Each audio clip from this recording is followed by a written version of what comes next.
the Everything But Politics podcast. It's Monday and we're back. It is great to be with you all once again with an awesome episode today with a man that has described himself as someone who hits stuff with sticks.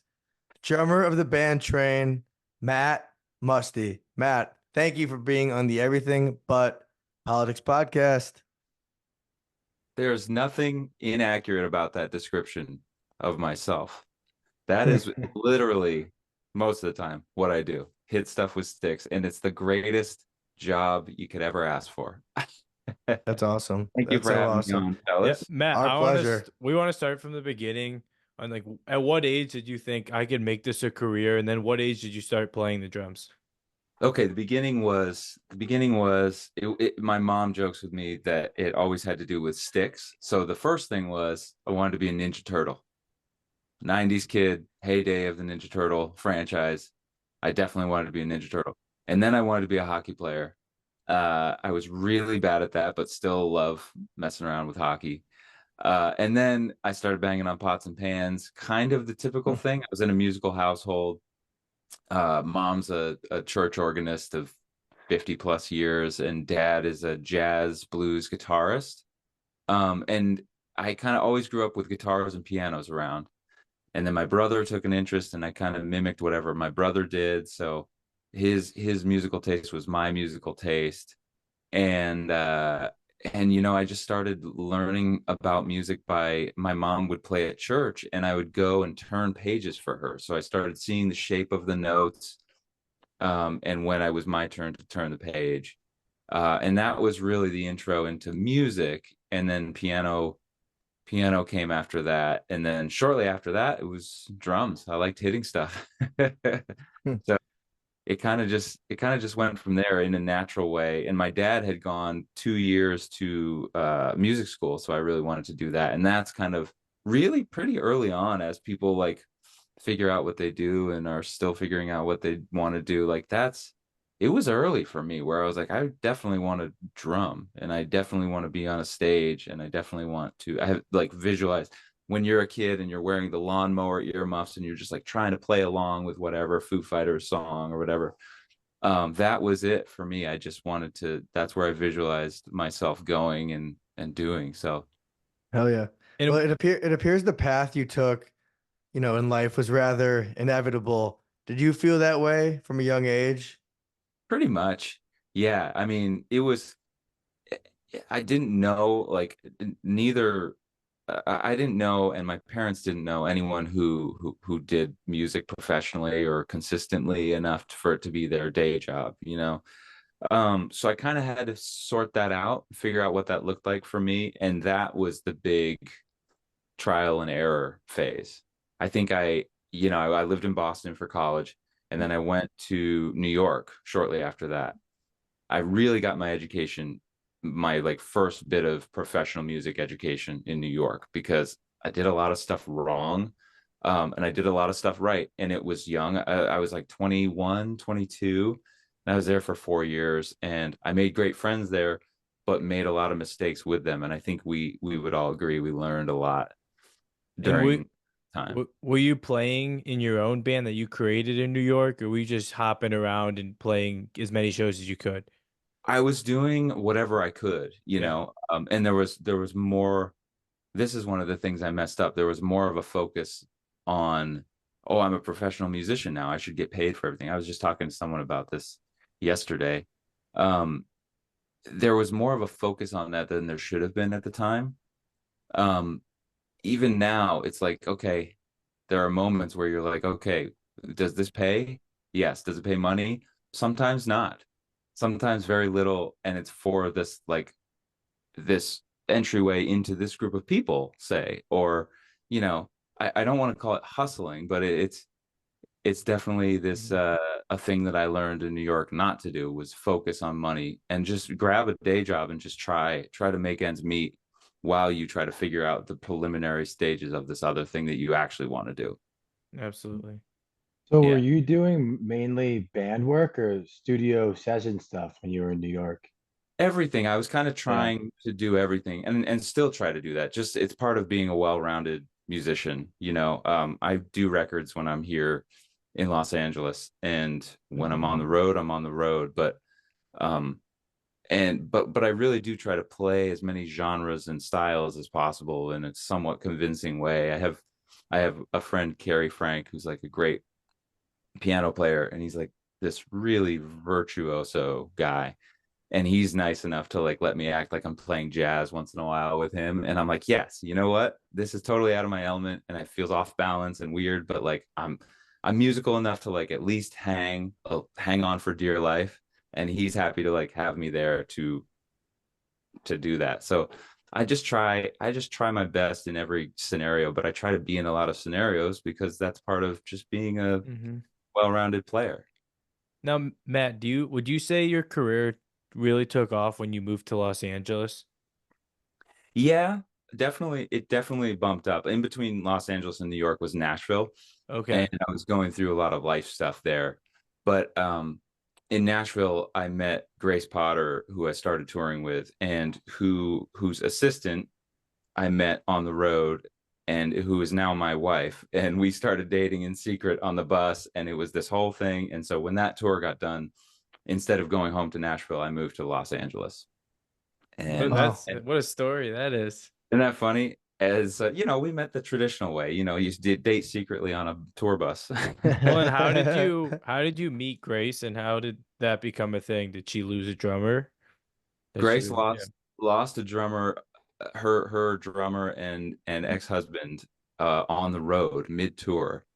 And I was in the opening band. So it was a total right place, right time, work hard to get lucky moment. And it was what I consider a really pivotal moment in my career, where I've done all this work, and all of a sudden I'm the only guy in St. Louis with a pair of sticks, and Grace Potter is asking me to fill in for the encore of the show. And so the ball was in the air, and all this training and it was one of those moments where your life flashes before your eyes, and you're either going to sink or swim in this Mhm. moment. And I did the best I could, as you always do. And at the end of it, she was like, okay, I want you to fill in for 2 weeks, learn these tunes. We've got a couple of days off, learn the tunes, talk to the band, get comfortable, and fill in for 2 weeks while we find the guy. And she had never ended up finding that guy. So I got really lucky, but I worked really hard to get that lucky. So Matt, you said Mhm. you came in for the encore. Does that mean that her drummer played the whole show and then quit Yeah, before the encore? no, it doesn't. Her drummer packed his bags and left right around sound check when we, the opening band, were loading in. So Okay. we're seeing a suitcase out on the ground and a guy leaving, and we're confused. We walk in there, and it's like chaos. So it's not your typical load in. What happened was we played our opening set. The keyboardist for Grace, this very talented guy and one of my best friends in the world, Ben Alleman, uh, was hip enough on the drums to cover the main meat of the set. And she goes off stage, and there's 4 songs for the encore. She comes back. So in that moment, in that hour 15, hour and a half of them playing the set, I'm pen and paper backstage charting these 4 songs, just trying to figure out the hits. That's where the training comes in. Like, okay, I know how to make a chart quickly with 1 or 2 listens to a song. I know how to be in this moment where I can learn something fast. And I was like, okay, no pressure, Wow. no pressure. You got to do it. You got to do this. And the That's ball was in the air, crazy. and so I showed up and I read 4 songs, like out of the corner of my eye. I was reading and like trying to catch whatever hits people were throwing, but I'm basically in the corner of my eye just reading everything. But And at this when big rock show, and then it went well. when you get up Wow. on stage and you find yourself nervous, obviously, but then you find yourself just playing, right? Like you always do. Do you stop thinking and just do, or in your head, are you still kind of conscious of your environment? I tend to be more the conscious of my environment guy, and with a hopeful goal to become the in the moment guy. But especially with like the train gig, for instance, there's a lot going on. uh it's a very point by point pop show, but there's a lot going on that the band has to take care of. And with me specifically, I have this little not little pedal, this little foot pedal that starts everything song to song. So I have to look who's got what guitar, if there's a piano switch going on, if the bass player is good, and most importantly, if Pat the singer is good. Sometimes he'll give me a wave off, like hold on a sec, or he'll need some water, or he'll get on the mic and say we're doing this song, not this song. So I gotta kind of, it's not just me in command central there, it's all of us, but there is a responsibility where I oftentimes can't really be in the moment just logistically because of what's happening, and we got video and tracks and all sorts of things happening, bells and whistles. Yeah, So it's not like your typical like bar on Broadway. You're in front of 10,000 people. Right, and stuff goes wrong, and it's going to go wrong, and this again is like you train for this. You've Yeah. been in these moments before, and it's not really a big deal because unless it's just absolute chaos and like the PA goes out, you're gonna be fine, and you've been here before, and you're good. There's safety nets, there's redundant systems, there's techs all around making sure guitars are in tune, and my tech in particular is an all-star. We call him Captain John Jackson. He takes care of the drums and me and really cares, and he watches me like a hawk all night. And Wow. there's just, I'm spoiled to death on that gig because of how comfortable it is, and because I know even when things go wrong that we got this. We're gonna, and worst case scenario, we still got Soul Sister coming. We're gonna get to play Drive By. We're gonna end the show with Drops of Jupiter. People are gonna be stoked. Yeah. We got those in our pocket because of the career that Pat has built. No, So Matt, how did I was yeah. Go ahead, Ethan. So when you play with Train, do you use a click or metronome throughout the show? For most of the songs, it's on click. Yeah, and I love that. Okay. I That was love that. actually my question as well. Yeah. Wow. Yeah, well, because I'm a studio guy, I love Yeah, that. And that's my favorite thing to do, because guess whose fault it isn't if a song feels slow when you're on click? It's nobody's fault, because no one Yeah. can point at the drummer and be like, dude, too slow, too fast. Yeah. Where's the tempo? And I go, no, it's exactly It's where a it was. click. 128, like it always is. That's so funny. So There's how there this whole are a couple sorry. songs off click. How this whole Train gig for you come to be? That was more of a typical scenario, but another unlikely one. I auditioned is the short story, but basically a guy named Matt Nathanson, a great artist, opened up for Train years ago, maybe 7-8 years ago on tour, and they all toured together and became friends. And his bass player, who I think had just met me on a session a week or two before, he got the call from Jerry, the Train MD, and according to Jerry, the call went a little something like, "Hey, we have the usual LA suspects. Who are the like periphery guys? Who are the guys who like might be awful but might be perfect?" And he goes, "Well, I just met this guy Matt, and he threw my name in, and I auditioned and made the right jokes and played well, I think." And because that's the other part of it, is like it's assumed you're going to play well. Yeah. It's a crop of LA musicians. They're all going to need to nail it, and I'm sure they all did, knowing these guys. But the other part is the other 23 hours when you're on the bus, when you're in hotels, when you're going over border crossings. You got to be decent to be around on tour. yeah. Matt, I want to talk a little about touring, because I feel like majority of the world has no idea what it's like. So when you, in one, I guess, sentence, and then we'll get into it a little deeper, how would you describe touring with the band Train? Well, you're seeing me at home with my tea. This is like domestic Matt, because I just got off the road. I just got off the road in earlier in September, and I'm settling into this like being home mode, which is one of my favorite parts of the year. Domestic Matt. I like that. I like that a lot. Touring in one sentence is what's that movie? Everything, Everywhere, All at Once. That's what touring can be summed up as. It's it's basically your day is packed, but in the weirdest way possible. So like, I think, all ending in this concert experience, which is most adrenaline possible, and it's all kind of building to this. So you kind of zombie out of the bus in the morning, and in our case, we wake up at the venues. You zombie out of the bus, and you're really pampered. Like there are signs everywhere. It goes stage, production, catering. So your first stop is catering. Get some coffee, kind of try to wake up. And in my case, that's usually around like 9 or 10. Um, and sound check list this summer was at 1, so we had to kind of get our crap together early and have a real deal sound check, and then we'd have these hours to kill. So because again we're very spoiled, our crew is great, and our stage manager empties out one of the trucks that has our gear in it that's already empty, but they clear it out and build a gym for us. Wow. So a handful of us, Pat included, who Pat whoops on us on these workouts, but a handful of us will go in and take our beating. And keep in mind, it's summer tour, and you're in Texas or Florida or Arizona, and it's just 100 degrees outside, and then 115 in the truck, So it's especially awful, and you take your beating, and then you're exhausted, and then you're into like showering, dinner, get ready for the show. a lot of people take naps. Like I try to take like a 20-minute nap in between there. Vocal warm-ups for those that are responsible enough to do it.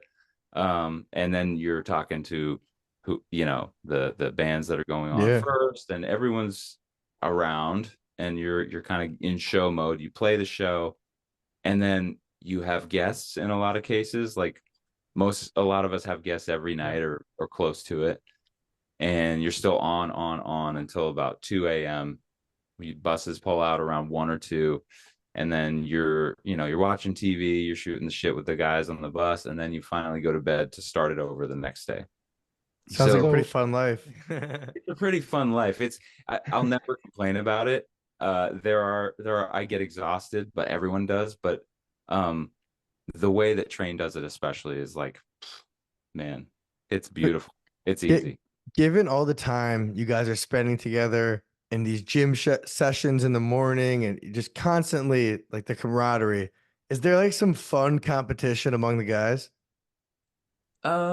Competition, especially in like the weight room and stuff like that. Like you said, you guys getting shit on, like in a fun way though, but that whole energy. There is a little bit with Pat, because he's a jock and I'm a bit of a jock. Like he's always like, he's funny because he'll at the end of a workout, and we're dying, we've done like the craziest workout of all time to us. He's like, okay, let's get on the treadmill and do some sprints. And he'll basically we'll do 4 quarter miles at 10 miles per hour. And he'll get up on the side in your ear and be like, hey, I just read some Olympian, he goes 23 miles per hour. And that's more than double what you're running right now.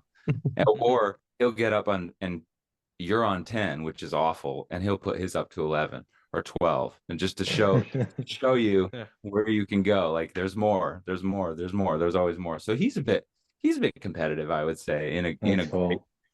And I think he is in his career too. I think he's got that burning fire in him about music, and he's passionate about it. Love that. Yeah. So Matt, he's a good leader. This most recent tour with Train, you were also lucky enough to be with REO Speedwagon, right? Yes. So how was that, touring together with such a legendary band?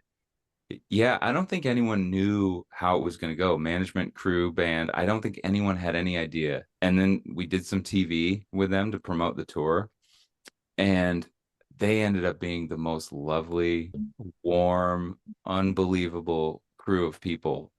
I mean, and it was awesome. And just hearing those songs, literally taking for granted that Take It on the Run is being played every night, where you're like, I don't have time, I got to warm up, I can't go watch it. Like we all had our moments over the course of 45 shows or whatever it is. There you have your moment where you go out and enjoy the show, and you make sure to do that, especially when it's a band like REO Speedwagon. But yeah, they exceeded any expectations, and they had the same feelings about us. They were curious if this was going to work. This isn't a band they typically go out for, especially for this many shows with. And they had nothing but good things to say, to our face at least. That's wonderful. Yeah. Yeah, it was I awesome. rem It was total brotherhood out there. It was awesome. That's No, what it felt like. I remember seeing you guys in Tinley Park in Illinois, and I remember seeing Kevin come on stage and sing. I think it was Steve Miller Band. Yeah, he did the Steve, yeah. Joker. yeah, yeah. And you could just tell like he's like comfortable with all the guys up there, and everyone Yeah. knows each other and they're friendly. It was just really cool to see that. Well, yeah, and he started doing this bit where he was rhyming. He goes, "I love this man, Pat Monahan, and slowly I'm gonna steal every man in his band." And like, I can say that because Jerry would go sit in with him on Roll with the Changes. He would go Sweet. sit in with REO, so he's stealing the band, one That's by one. funny. He's just great, man. I think Yeah, he loves being Kevin Cronin, and I would too. Kevin Cronin's great. he No, is great. man, I feel like a common thought when people think of touring is like the partying. And nowhere in your schedule did you talk about like people going out and the partying. Like you, people would maybe think of like for like someone like The Weekend. Was that ever a thing? Maybe 5 years ago or ever when you were touring? Not really. I number one, I wouldn't be able to hang well with that. I just my body gets too tired. I Uh, feel you. there's some wine drinking that happens. That there's really that that post show. There's number one with Train, and this is different from most bands I've ever toured with. Is no drinking before the show. And it's not a rule. It's not a hard and fast rule, but I did show up. We were playing Shoreline on my first tour with them in 2019, and I showed up with a glass of wine pre-show, and I remember Pat going, "Wine, huh? Okay." Uh, and that's all I needed to know because you're gonna mess up. Like I said, Yeah, you're not things are gonna 100%. go wrong. And what's the first thing people are gonna point to if you've got a glass of wine on stage? You're a little Mhm. loose for what needs to happen. So there's whatever drinking happens it's always at responsible hours post show. And it's usually on a moving bus while we're watching some stand up, or I think you should Yeah. leave, or something. It's all about jokes. Like all they want to do, and all I want to do is laugh Mhm. and Totally. go to But, bed and chalk it up as a win. but Matt, what's quite funny is that your profession is probably the only profession where that is like socially acceptable to drink I in know. music. I don't think any other profession it's like chill, but in Drinking on the music, job, yeah, Yeah, drinking on the job. Well said. That's doing expected. drugs and getting high on the job. Yeah, In yeah, music, people are totally cool with it, which is funny. yeah. yeah. It's like it's expected. It's required. Uh, Yeah, right. no, I've never been a big party guy, and I don't think I'd be able to sustain. I don't know how like the legendary party guys do it. I don't know that that's Hmm. a sustainable thing that I would be able to hang with. And I've been really lucky with the people I've been around that it's never this crazy Hmm. thing. Mhm. Well, I don't I think So feel it's like, sustainable for anyone. yeah, I was gonna no, say, it feels like more of a stereotype based on what used to be. yeah. And I think I'm in touch with a lot of the LA musicians here, and a lot of these younger tours. A lot of them are sober, vegan, like very strict, well-to-do Hmm. people. It's I think the younger generation is gonna probably do a lot less of that just because they're like, Hmm. why that doesn't make any sense. No, man, I want to talk a little bit about any original music of yours. Do you have anything released of your own or anything you've been working on that you would share in the near Um, future? Nothing under my name ever. I'm not really interested in being an artist, but Gotcha. I am mostly solely interested in original music as a career, as someone who, getting to into the studio thing and the live thing, really. I mean, um, it's as someone who's really interested in singer-songwriters, people who are writing music and interested in being a tool in their belt from in the studio when the Yep. producers, okay, here's the tune, listen down once, listen down twice if you have to, but let's go out and cut this. You've heard a version of this song over the course of your 20-year career or whatever. You have the tools to go and do this. This is a conversation that really doesn't happen because it doesn't have to. I love that, and I love putting down a part that I know is going to work, but also exploring on that second, third take Hmm. If they want to stretch it and find something new, I love that. And I love the creativity of that. And so that's kind of where I thrive, what I love to do. Even in say take Train, for example, these are legendary big songs. My spin on Drops of Jupiter is something that you can, kind of put your stamp on, while honoring the original part, which is an incredible performance. Um, you quote that like a guitarist taking a solo. You'll quote the original solo, and yet you'll throw in these little licks that are your own. So it's your version of that iconic solo. And I really take that seriously when I'm learning both these huge legendary songs and starting something new in the studio from day one. But yes, I'm into original music through and through. That's what I love to do. Now, What do you how listen? What do you listen Go to ahead. regularly? You're driving in the car, you're going to the gym. What do you have playing? I, dude, I listen to everything. I can pull up a playlist, but what comes to mind is the 1975 has been a huge thing in the last 5, 6, 7 years. Let's see. Just on this like song, I have a songs of the moment playlist. Nice. Um, um the 1975, my friend Theo Katzman, he's a great singer. Muse, Ron Boy, another friend of mine. Uh, let's see, Yola, this woman named Yola, who's just this crazy soul singer.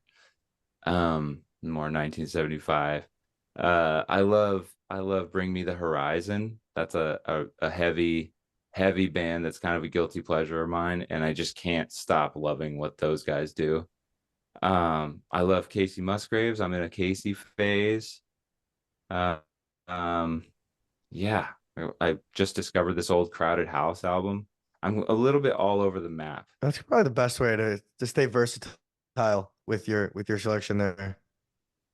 Yeah, I think so. I think nowadays it's like what genre one of the things artists get asked is what genre is this album? And all of them can't answer it because it's this amalgamation of all these different influences. It's just music, Yep. Yeah, and I think then you get thrown into a box too, and it's like yeah, that kind of disrupts the creativeness of it when you have to answer such a specific question. yeah, yeah.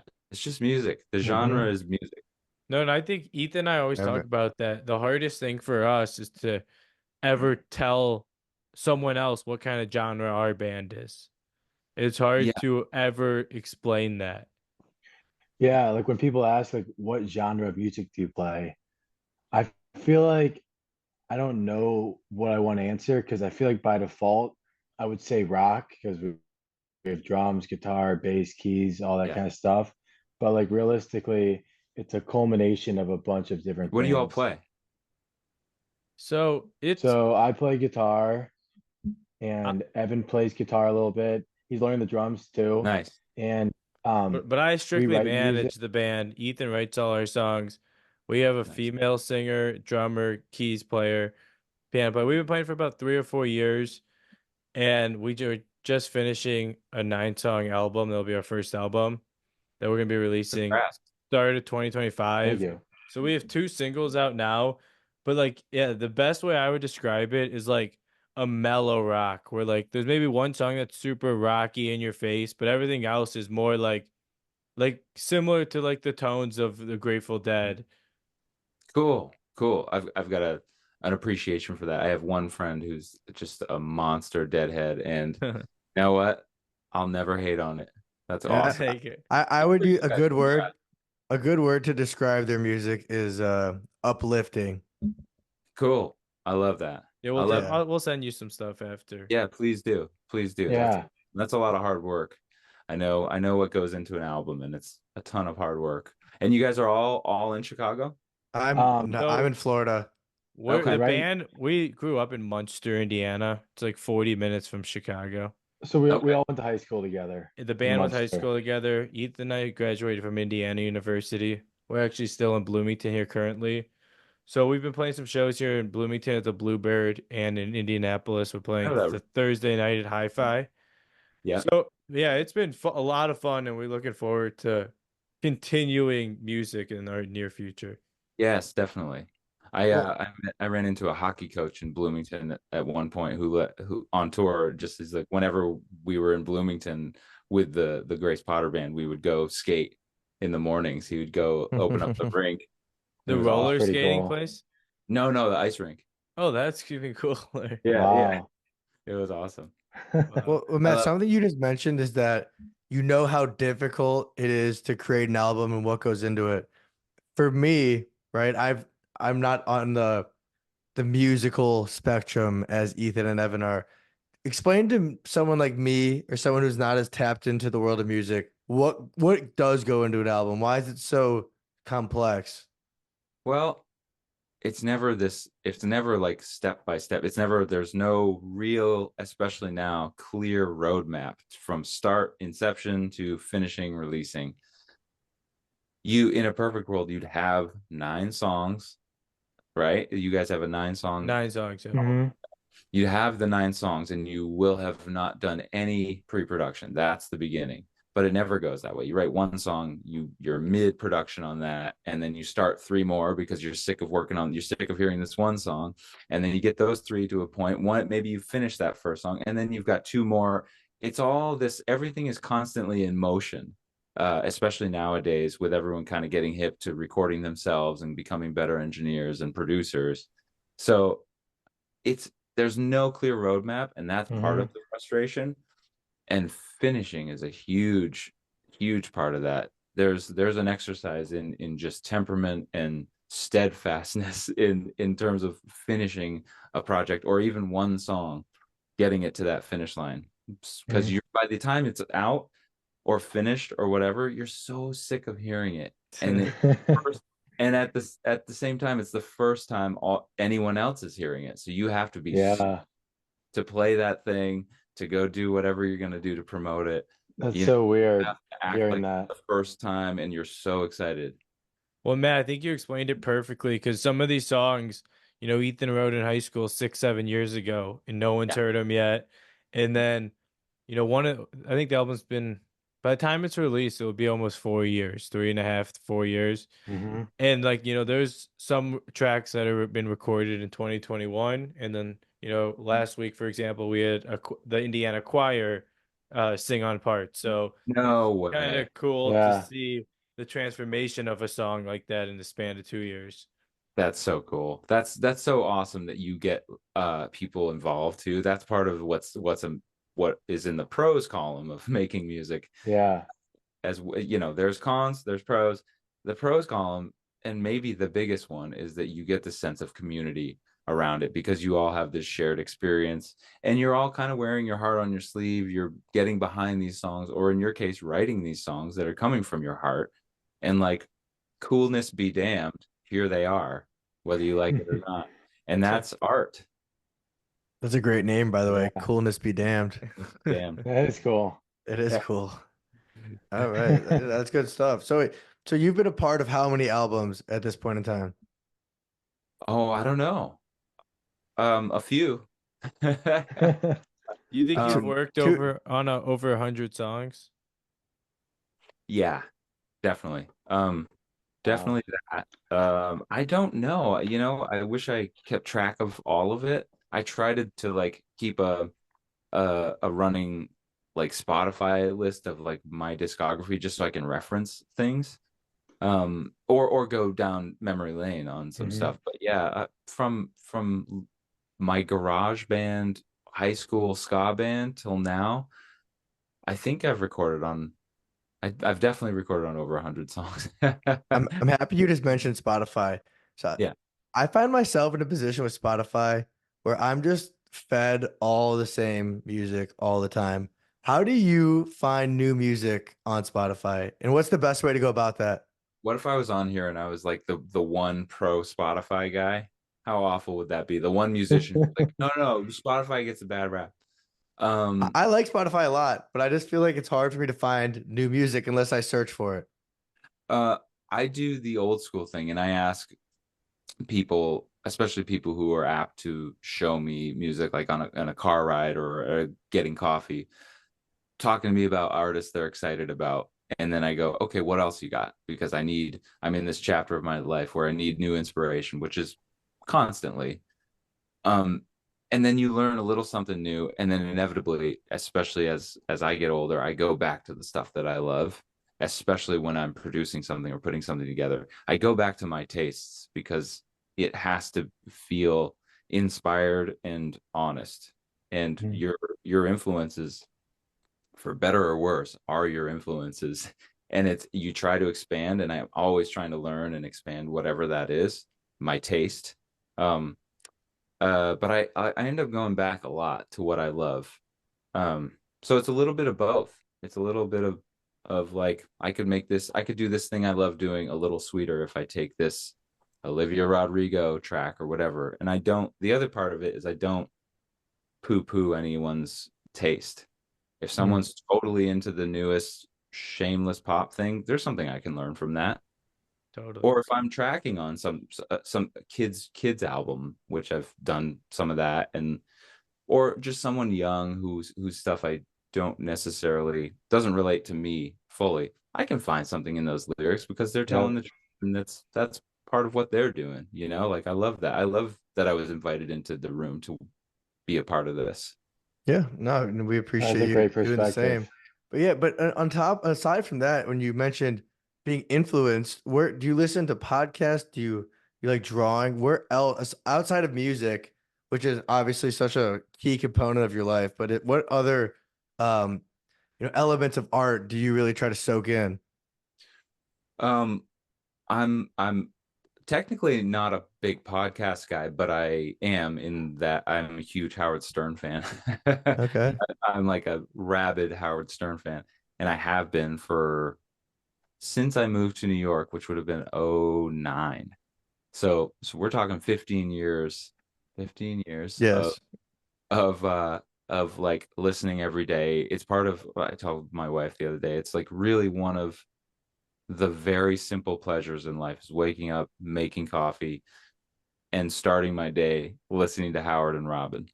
And so that's one of my things. I'm obsessed with it, and all my friends know it, and they're sick of me saying how I've never done the Howard Stern show. That's so funny. No, I'm not. I've seen some of the Howard Stern clips, but how long are his shows, and what time do you usually put that on, and how long do you listen? Yeah, so they're 4 hours, and they start at 7 a.m. on the East Coast. So that's 4 a.m. my time.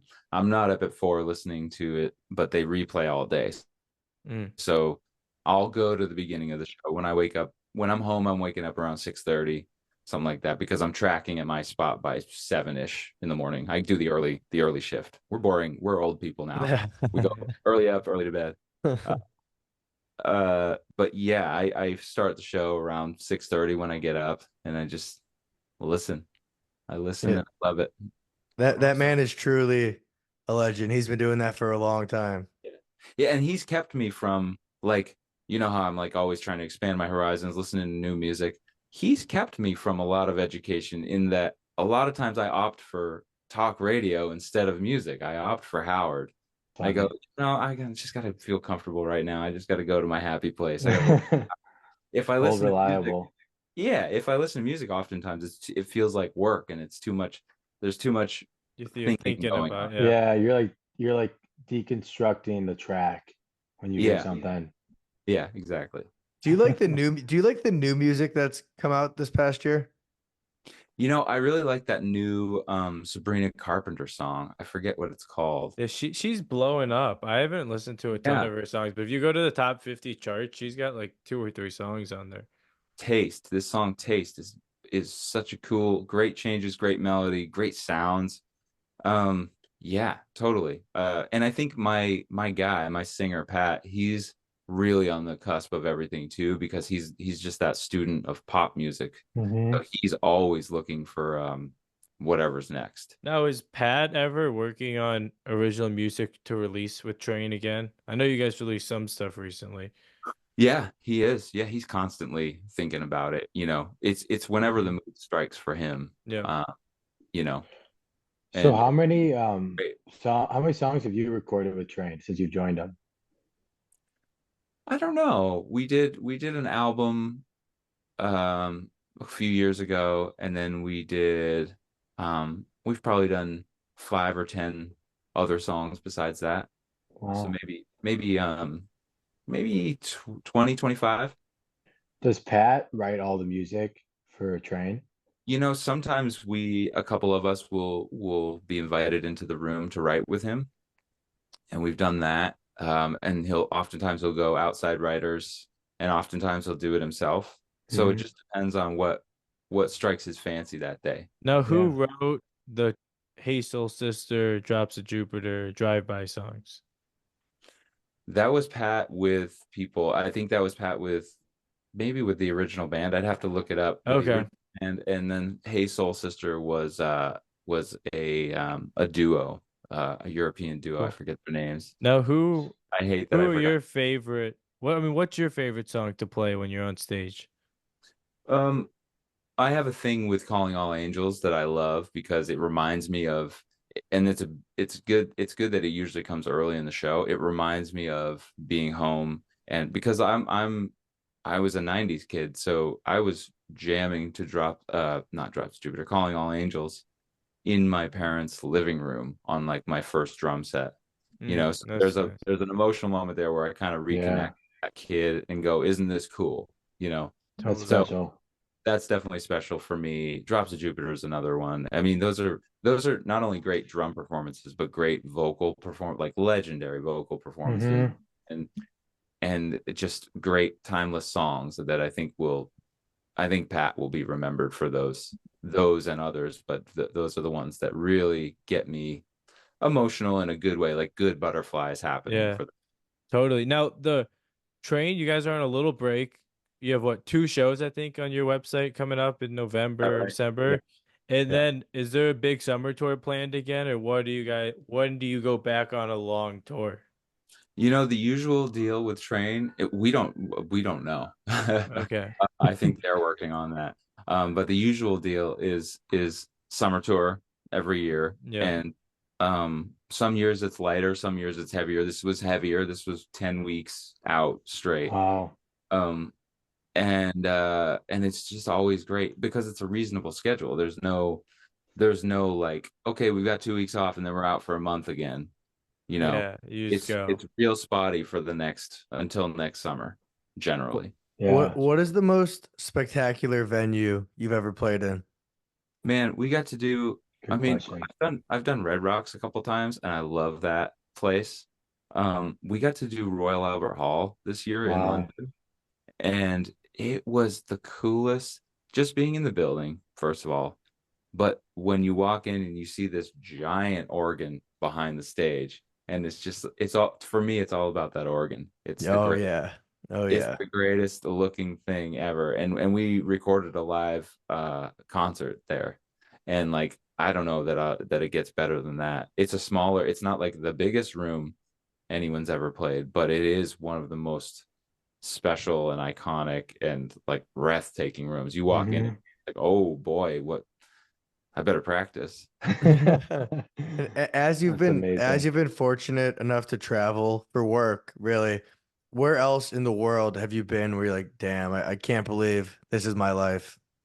Yeah, I mean, I I, I did a lot of traveling when I lived in New York with a guy named Jake Clemens. We did Australia. This was like my first kind of international travel, very much a learning experience for me. We did Australia. We did really extensive Ireland. We did a lot of Ireland, which is a very special place. Um, I've been to Japan. Um, done some Europe, not nearly as much as a lot of touring musicians have done. Let's see. Yeah, I've gotten to travel around a lot, and I think it will continue that way. And This year I went to London for the first time. Really, I had been there, a handful of times just playing, but it was always on stage, back to the next town, and so I never really felt like I got to do London until this year. And I went just solo mission a few days before tour and just fell in love for 3 4 days in that town and That's loved it. that's awesome. awesome. Now, And Matt, I'm looking at the website for Train. In February, you guys have the Sail Across the Sun, a cruise from Miami to Mexico. It says the 8th edition, so I'm assuming you guys have done this before. Yeah, and I've been in the band long enough to have done.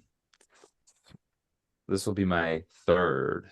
This I will be my mean, third. this looks awesome. You got over 10, 15 artists, some comedy, yoga.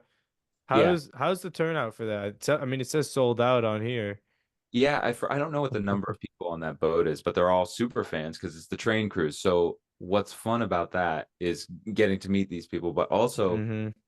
learning a bunch of songs or brushing up on a bunch of songs that we don't ever play in the 75, 90 minute show. You're basically playing hits, a couple of covers, maybe one or two deep cut songs.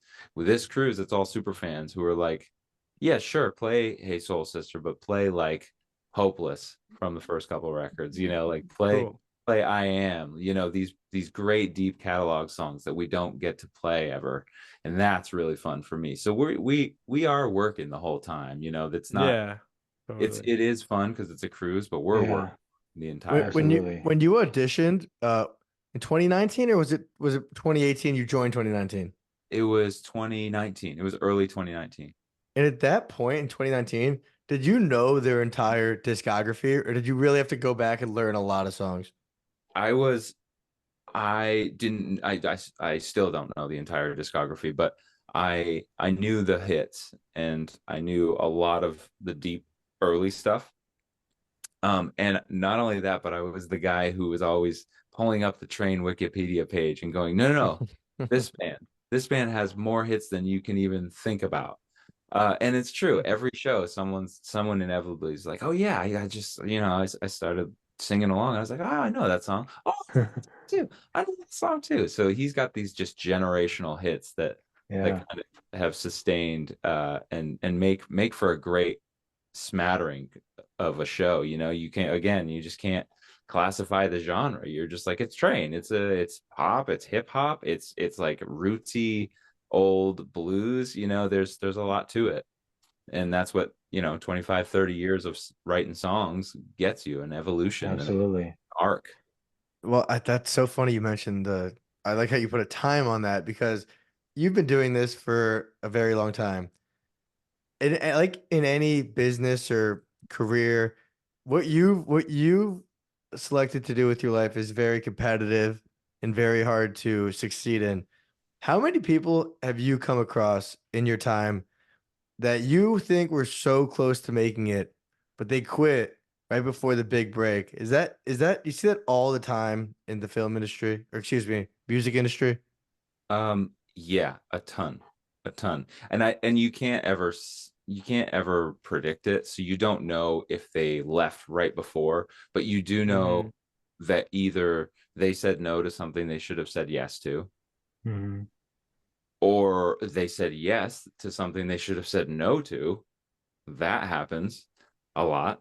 Um, or they just kind of didn't choose, in my mind, sometimes the path that might have led to a better batting average, which would have led to, okay, something's going to stick at this Mhm. next level after that. I don't know. There's so no playbook for, making it or whatever. So, you know, I think I think a lot of people who do what I do are more concerned with um uh making a living doing music. Mm-hmm. I think that is a widely accepted, like, okay, if you can pay your rent doing this, put food on your table, live a good, responsible life through music. I mean, Yeah, go for it. That's making it Absolutely. by definition. that's an absolute huge win, and not something I ever take for granted, because I worked at a restaurant, I had odd jobs, I drove Uber. um I was definitely trying to just provide for this other space to nurture a career. And when stuff started ramping in that direction, it was a slow burn until this quick break, and then another slow burn until the next big break. So Mhm. it's really this slow thing where you just kind of methodically figure out how you can do it, and each situation is completely different. And And do Matt, you do you see yourself in LA for an extended period? I think so. I love it here. There's too many people. There's too many. There's too many people. There's too much traffic. And houses are too expensive. But that said, this is where albums are being done. This is where creativity and community is happening. The East Side and the Valley there's a million studios in people's garages, in warehouse buildings that run. There's always going to, not always, but there's Capitol Records, there's Henson, there's these big, huge studios which are always fun. But there's a million great small project studios that sound great, if not better. And I have a producer in Nashville who's like, don't go. We have the budget, but use your room because it sounds weird and vibey, and I like it. Now, There's a lot of vibe happening in this town. and Matt, when it comes to like booking agents and management, do you use your own booking agent and management, or do you use the same people that Train uses? I've never had a manager Neither. or agent. I don't think that people who do what I do, which is, work for hire musicians. Gotcha. I don't think but that said, Train's managers are really good to me and down to clown with whatever I'm working on, and are always supportive. Awesome. So that's a good, they definitely provide a good blanket of like, do you need me to talk to them? And I go, no, or yeah, could you connect me? It makes more Yeah. sense from you, Mhm. Matt, when you tour with Train, do families come with? Do you bring your wife? Does Pat bring his family? Pat's got his own bus, so his family will pop out from time to time, and they're so much fun. His son Rock, I don't know if Yeah, Oh we yeah, watched him sing the Led yeah, Zeppelin Led song. That was Zeppelin. Yeah, special. yeah, that so was cool. he's great, and always a crowd pleaser, and he's so much fun. And I throw frisbee with Rock a lot. That's Uh, cool. and so Pat gets to have family out. We do too. We definitely, like, Allie came out on the bus. Let's see, 2 or 3 nights this tour. Usually wives come along for a few nights, and it's always great. It's always fun. It's like That's I love cool. I love that, because when the wives come on the bus, the guys, the four of us, the guys are like uh trying out their best, their jokes that we've all heard a million times, but it's fresh. We've all got a fresh new audience, so we're like Yeah, really killing it, and loving that we're acting like it's the first time we've heard these jokes. And that's Yeah. cool. there's a lot to be Yeah. said. Yeah, there's a Yeah. lot of camaraderie, there's a lot of laughing. Hell yeah. It's too good. Sounds like a great environment, great workspace, great place to be creative. It is, man. I'm spoiled. I love my job. Did you know anyone in the band besides Matt? You probably have seen him and heard of him, but did you know the other people in the band personally through music before you joined? No, I didn't. That's cool. It was all new information for me. I knew of the band, obviously, Hmm. but I hadn't met the guys. And Jerry the MD was really good about, like, I could tell he was feeling me out. We had a lot of phone conversations after the audition, and he was like, I could tell it was like maybe gonna happen because of the frequency. But that ended up being just because he's a friendly guy. We talk Hmm. all the time anyway, and we've become friends, and we all have. I love those guys. I I love remember that, watching dude. that show in Tinley. And I remember watching you drum and singing at the same time. And like the first thing that came to mind that you reminded me of was Levon Helm from the Dude, band. I've gotten Levon Helm a lot. Yeah. That's really fun for me, because Levon is one of the guys for me. It's like the like song guys, not the shredder Yeah. guys, but like Ringo, Mick Fleetwood, Yep. Levon. Those are Those are, my guys. So those are them. yeah, I love that, like, Absolutely. my side profile sometimes can look a little Levon, especially when I have the beard and everything. Yeah.